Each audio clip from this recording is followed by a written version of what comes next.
Hello, everybody. Welcome back to another lesson. Why the students do usually bad in speaking test.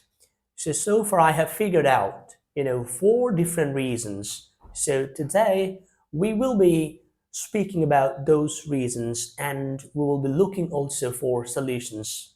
The number one, let me speak in Bengali. আমি আমার অনেক স্টুডেন্টকে দেখেছি যারা ইংরেজিতে ভালো তারা যখন বন্ধুদের সঙ্গে কথা বলে বা নর্মালি কোনো ক্যাজুয়াল কনভারসেশনে তারা থাকে এবং তারা খুবই চমৎকার পারফরমেন্স করে ঘরোয়া কোনো পরিবেশে বন্ধু বান্ধবের সঙ্গে আত্মীয় স্বজনে ক্যাম্পাসে কলিগের সাথে but when it comes about the IELTS speaking test they get nervous অনেকে আমাকে এসে বলে যে স্যার আমি নর্মালি যখন কারোর সঙ্গে কথা বলি বন্ধু বান্ধবের সঙ্গে আত্মীয় স্বজনের সঙ্গে কিংবা যখন আমি একা প্র্যাকটিস করি তখন আমি খুবই চমৎকারভাবে পারফর্ম করি এবং আমার ভালো লাগে যে হ্যাঁ আমি কথা বলতে পারি ফ্লুয়েন্টলি বাট যখন আমি টেস্ট দিতে যাই তখনই আমার বিপত্তিটা ঘটে ঝামেলা হয় তখন আমি আটকে যাই স্পিচ কাটার ইউজ করি এবং like I go blank I don't find any ideas pouring out of my brain so আসলে সমস্যাটা কোথায় সো আমি ব্যক্তিগতভাবে মনে করি এটার বেশ কিছু কারণ আছে তার মধ্যে প্রধান কারণ হচ্ছে এক নম্বর কারণ নার্ভাসনেস দুই নম্বর কারণ হচ্ছে আপনার প্রিপারেশন ল্যাক তিন নম্বর কারণ হচ্ছে প্র্যাকটিস ল্যাক আর চার নম্বর কারণ হচ্ছে স্ট্রাকচারড কোয়েশ্চেন এবার চলেন আমরা এক এক করে এক্সপ্লেইন করি এবং আমি আশা করছি আপনারা আজকের এই লেসনে আপনার অনেক সমস্যারই আপনি অনেক সমাধান খুঁজে পাবেন আশা করি আপনার এরপর থেকে এই প্রবলেমগুলো অনেকটাই কমে যাবে পুরোপুরি দূর না হলেও আপনি অনেকটা লাভবান হবেন প্রথম সমস্যা আসলে কি নার্ভাসনেস এটা আসে কেন সো বেসিক্যালি নার্ভাসনেসটা আসে অনেকগুলো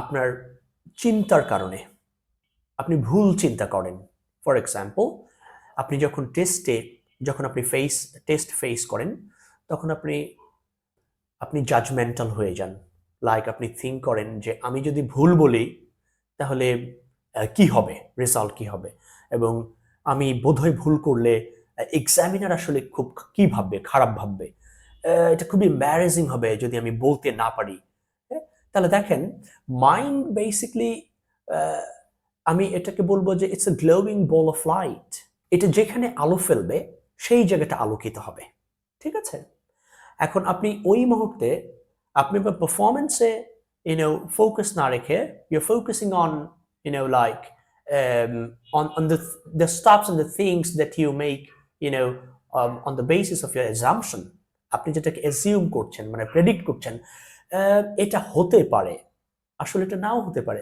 ফিউচার ইজ অলওয়েজ আনসার্টেন আপনি আনস্টেডি পারফরমেন্স দিয়ে শুরু করে এরপরে দেখবেন যে হঠাৎ করে আপনার পারফরমেন্স স্টেডি লেভেলে চলে এসছে আপনি খুব চমৎকার পারফরমেন্স করছেন এটা এরকম কিন্তু হয় আমাদের লাইফে যে শুরুটা খুবই খারাপ হয় কিছুক্ষণ যাওয়ার পরে আমরা we get our balance back and then we just do boom okay so আমি এই জায়গাটা বলতে চাই যে আপনি আইএলটিএস এক্সাম জিতে যাচ্ছেন ওখানে আপনি কিন্তু অনেক টাকা দিয়ে রেজিস্ট্রেশন করেছেন রাইট ওকে সো আপনি যদি খুবই খারাপ পারফরমেন্স করেন ফর এক্সাম্পল আপনি কিছুই পারছেন না এক্সামিনার কিন্তু আপনাকে পুলিশ বা র্যাব ডেকে আপনাকে জেলে ভরে দিবে বা আপনাকে পেনালাইজ করবে না আপনাকে ফাইন করবে না রাইট বা আপনাকে বকাও দিবে না ঠিক আছে তো সেক্ষেত্রে আপনাকে এই জিনিসটা ভাবনায় রাখতে হবে যে আপনি ভাববেন যে হ্যাঁ এখানে আমি টাকা দিয়ে মোটা অঙ্কের টাকা দিয়ে রেজিস্ট্রেশন করে এসেছি সো এখানে আমি কাম এন্ড কোয়াইট থাকবো এখানে আমার হারানোর কিছু নেই ভয়ের কিছু নেই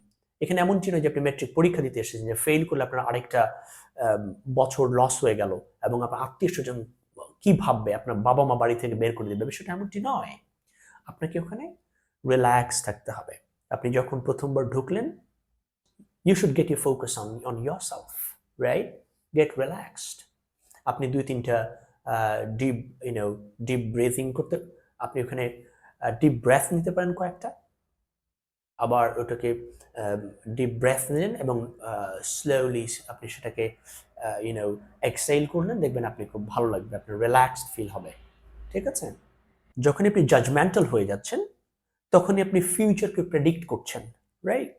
ওকে, আপনি ভাবছেন যে হ্যাঁ এটা হলে এটা কি হবে, and when you think about the uncertainties, you in the real sense perceive danger. আপনি মূলত মানে সম্ভাবনাময় বিপদ নিয়ে আপনি ভাবছেন। তো এই যে আপনি ডেঞ্জার নিয়ে ভাবছেন, এইটা আপনাকে এই ভাবনাটা আপনার এই ভাবনাটা কিন্তু আপনার শরীরে স্ট্রেস তৈরি করছে, রাইট? ওকে, আপনার নার্ভাস সিস্টেমে কিন্তু একটা গোলযোগ ঘটছে, বিঘ্ন ঘটছে। ঠিক আছে? আপনার স্ট্রেস হরমোন রিলিজ হচ্ছে। আলটিমেটলি তখন আপনি আপনার দেখেন যে like your heart is pounding faster than the normal rate. You're sweating and you're feeling really, your mouth is getting dry, you're feeling so nervous, like you're feeling that you'll not be able to say anything in front of the examiner. So first of all এই রিজনটা আপনাদেরকে সবাই মাথায় রাখতে হবে যে আমরা এক্সামে perform করতে পারি না, তার মূল কারণ হচ্ছে নার্ভাসনেস। আর নার্ভাসনেসটা আসে থেকে জাজমেন্টাল মাইন্ডসেট থেকে। সো ওই চিন্তাটা একটু ডাইভার্ট করতে হবে। আপনাকে ভাবতে হবে ওকে ফাইন, এখানে আমি প্র্যাকটিস করতেই এসেছি, ঠিক আছে, আমি এক্সামিনারকে আজকে ব্যবহার করব, ইউজ করব, কিরকম, তাকে দিয়ে আমি প্র্যাকটিস করব। আপনি যখন কম অ্যান্ড কোয়াইট থাকবেন, আপনি যখন ব্যালেন্স থাকবেন, স্টিডি থাকবেন, তখন দেখবেন যে really you are doing great, right? Now এবার আমরা 2 নম্বর পয়েন্ট নিয়ে আলোচনা করি। সো 2 নম্বর পয়েন্ট হচ্ছে প্রিপারেশন ল্যাক। এটা খুব ইম্পর্ট্যান্ট একটা পয়েন্ট। প্রিপারেশন ল্যাক জিনিসটা কি, যে আপনি এখানে পরীক্ষা দিতে গিয়েছেন অথবা আপনি কোনো জায়গায় কোনো প্রিপারেশন ছাড়া যদি আপনি একটা সিচুয়েশনকে ফেস করতে যান, তাহলে আপনি খেয়াল করে দেখবেন যে আপনি আপনার সর্বোচ্চটা ওখানে দিতে পারছেন না, because you are not prepare for the situation, right? It just promptly, instantly immersed in front of you and it makes you nervous. ঠিক আছে? সো এই দিকটা খেয়াল করুন, বিকজ আপনি ওখানে কোন প্রশ্ন আসছে, কি সিচুয়েশন আপনাকে ফেস করতে হচ্ছে, এটার সম্পর্কে you are not aware of that before. Okay, আপনি আগে থেকে এটা নিয়ে সচেতন ছিলেন না, যার জন্য আপনি নতুন নতুন সিচুয়েশন আসলে আপনি ঘাবড়ে যান, মানে নতুন কোয়েশ্চেন আসলে আপনি ঘাবড়ে যান। সো পর্যাপ্ত প্রিপারেশন আপনাকে নিতে হবে। সেটা বাসায় হতে পারে, আপনার মেন্টরের কাছে হতে পারে, আপনার বন্ধুদের সঙ্গে হতে পারে, ঠিক আছে? ওকে, তাহলে প্রিপারেশনটা নিয়ে যেতে হবে, পর্যাপ্ত প্রিপারেশন থাকতে হবে, ঠিক আছে?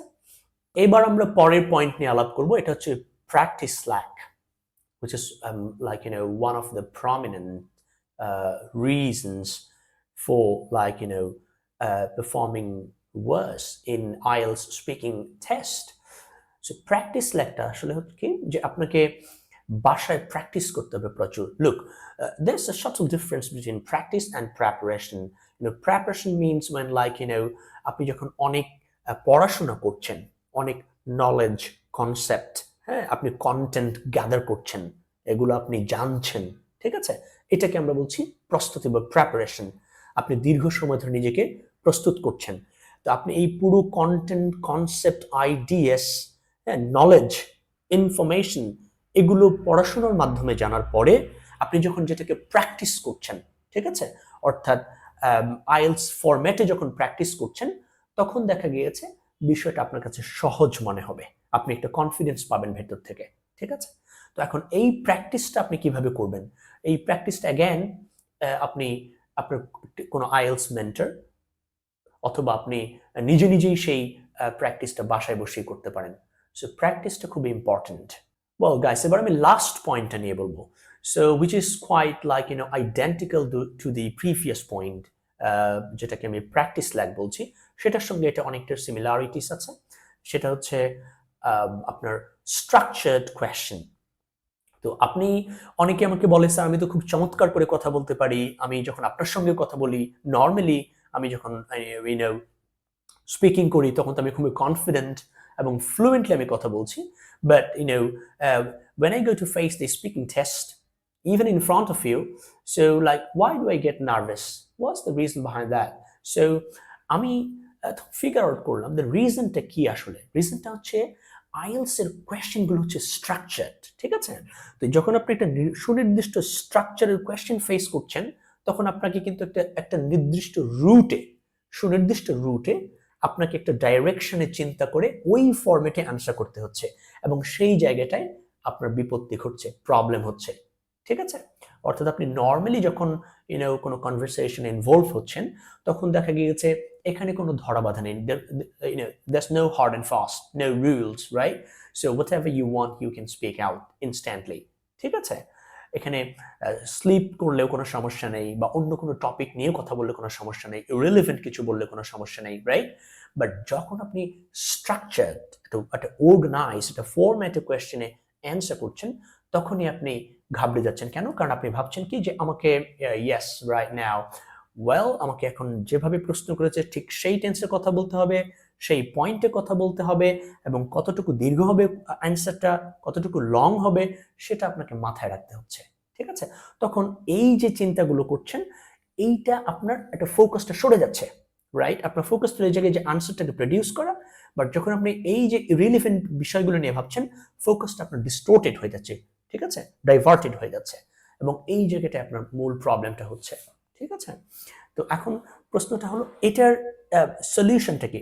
এটার একমাত্র সলিউশন হচ্ছে আপনাকে you must get acquainted or familiar, with the IELTS structured questions. Lots of, wide range of IELTS structured questions. তো আপনি যখন IELTS ফরম্যাটিভ কোয়েশ্চেনগুলো বাসায় দেখবেন, প্র্যাকটিস করবেন, রাইট? ওকে, তখন আপনার এটার সঙ্গে একটা পরিচিতি ঘটবে। ও আচ্ছা, এই টাইপের কোয়েশ্চেন এরকম আনসার হয়, ঠিক আছে? তখন দেখবেন এই চিন্তাটা, ওই যে ইরিলিভেন্ট চিন্তা করতেন কিরকম লং হবে, কোন টপিকে, এই টপিকে থাকতে হবে আমাকে, কোন টেন্সে বলেছে, তখন এই চিন্তাগুলো আর আপনাকে এগুলো আর আপনার মাথায় আসবে না, এগুলো automatically it will pour down out of your head. So আশা করি আপনারা সবাই বুঝতে পেরেছেন। সো অ্যাগেন আমি রিক্যাপ করছি সব পয়েন্টগুলো। নাম্বার 1 হচ্ছে আপনার nervousness, why? Because you're becoming really too judgmental, and number 2 point হচ্ছে preparation lack, number 3 হচ্ছে practice lack, and number 4 হচ্ছে structured questions, right? I guess আজকের লেসনটা আপনাকে এতটুকু হলে উপকৃত করবে, and উপকৃত হলে please subscribe my channel and stay tuned with this. Thank you very much. See you with another new lessons. Bye bye.